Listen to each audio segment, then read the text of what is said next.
ஜெய ஜெயசங்கர ஹரஹர சங்கர காஞ்சி சங்கர காமகோடி சங்கர பிரதோஷ சங்கர பிரத்யக்ஷ சங்கர ஓரிக்கை சங்கர ஓங்கார சங்கர நங்கநல்லூர் சங்கர நலமல்லாம் சங்கர தேனம்பாக்க சங்கர தேனீரிய சங்கர சரணாலய சங்கர எங்கள் இதயத்தில் சரண் புகு சங்கர எல்லாம் அல்ல பெரியவருடைய பாதத்தை சிக்கனம் பற்றி காஞ்சி மகான் திருவருளால் நாள்தோறும் நல்ல நல்ல செய்திகளை சிந்தித்து வருகின்றோம். அந்த வகையில் இன்றைய தினம் பிற மதங்கள் பிற மனிதர்கள் நேசித்த மகான் நம் காஞ்சி மகான்.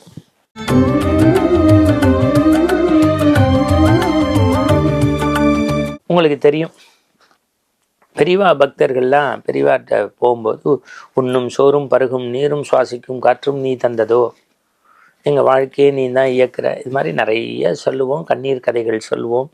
நம் வாழ்வியலுக்கு வழிகாட்டிய பல விஷயங்களை நினைவு கூறுவோம். இப்படி பல அதிசய அற்புதங்களை இந்த மண்ணுக்கு செய்த மாபெரும் மகான் நம்முடைய காஞ்சி மகான்.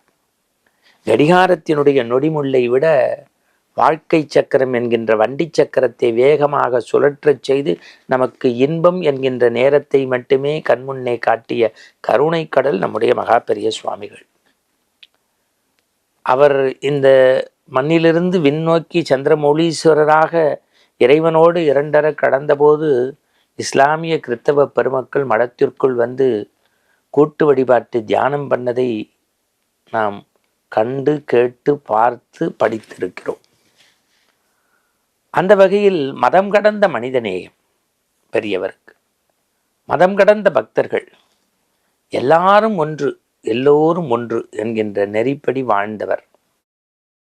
ஒரு நண்பகல் வேளையில் சீக்கிய பெருமக்கள், உங்களுக்கு தெரியும், இந்த குருநானக், உங்களுக்கு தெரியும், தமிழ்நாட்டில் கூட தலைநகர் சென்னையில் குருநானக் என்று ஒரு கல்லூரியே இருக்கிறது. ரொம்ப ஆய்ந்தோய்ந்த கல்லூரி, பாரம்பரியமும் பண்பாடும் மிக்கது.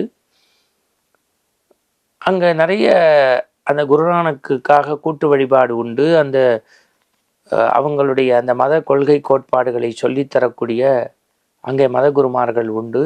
அது நன்னெறிப்படி நடப்பாங்க. நீங்கள் திருச்சியிலேருந்து புதுக்கோட்டை நோக்கி போகிற வழியில் மெய்விழிச்சாலை என்று இருக்கும். அனந்தர், வேதமுனி அனந்தர் அப்படின்னு பேர் கொண்டவர்கள்லாம் இருப்பாங்க. ரொம்ப அது பாரம்பரிய பண்பாடு மிக்கவர்கள், எந்த உயிருக்கும் தீங்கு நினைக்காது பெரிய ஒரு சாதுக்கள் போல வாழக்கூடிய சமூகம். இப்படி நிறைய சமூகத்து அன்பர்கள் பெரியவர் மீது இப்போ தமிழகத்தில் ரொம்ப ஆய்ந்தோய்ந்த ராமச்சந்திரா மிஷன் அப்படின்னு உங்கள் தலைநகர் சென்னையில் கூட போரூருங்கிற பகுதியில் அவங்களுடைய பெரிய ஆசிரமம் இருக்குது. திருப்பத்தூரில் இருக்குது, ஹைதராபாத்தில் இருக்குது. பெரிய ஆழ்நிலை தியானங்கள். எப்படி திருப்பூர் பகுதியில் வாழ்க வளமுடன் என்று வேதாத்திரி மகரிஷியினுடைய ஆசிரமங்கள் இறை நெறியை, ஆத்ம சுத்தி, ஆழ்நிலை தியானங்களை கடைபிடிக்கிறார்களோ அதுபோல் இப்படி எல்லோரும் அன்பு செலுத்தக்கூடிய ஒரு மகானாக விளங்கியவர்கள் காஞ்சி மகான்.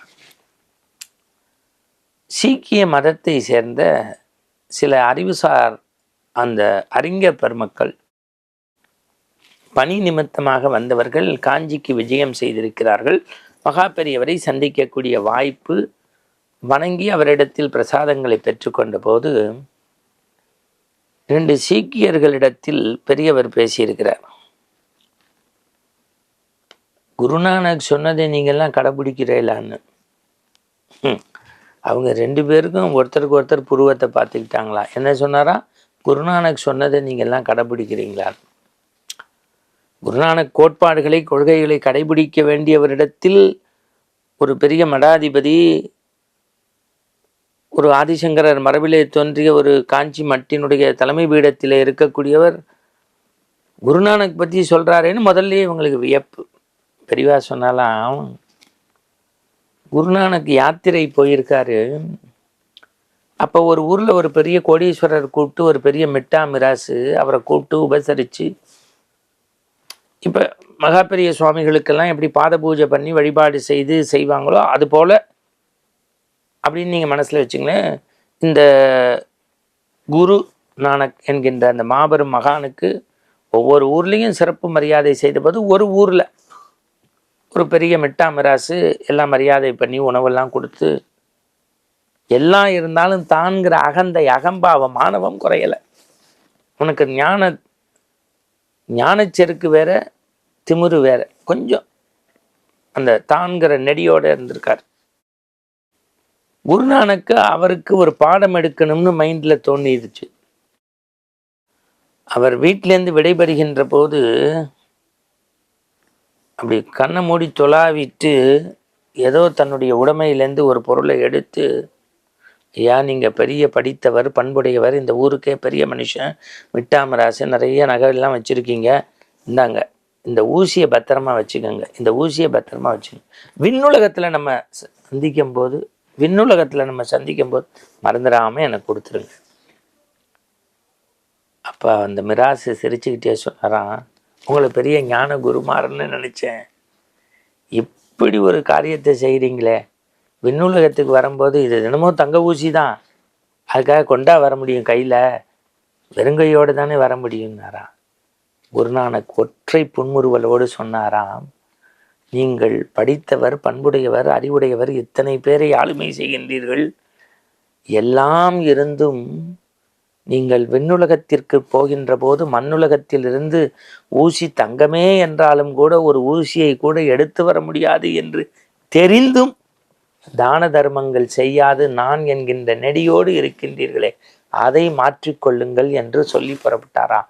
இந்த கதையை அந்த சீக்கியர்கள்ட்ட சொல்லி, அந்த மாதிரி தான தர்மம் பண்ணுங்க, தாங்கிற நெடியோடு இருக்கக்கூடாதுன்னு அவர் சொல்லி முடித்த போது அந்த சீக்கியர்கள் மனதில் இருந்த மகிழ்ச்சி 1000 புல்லாங்குழல் சேர்ந்து ஒற்றை ஆனந்த இசையை பரப்பியது போல அப்படின்னு அந்த எழுத்தாளர் எழுதியிருக்காரு. இதை கேட்கும் போதே உடம்புல சிலிர்ப்பு வருகிறதுல, அதுதான் பெரியவா.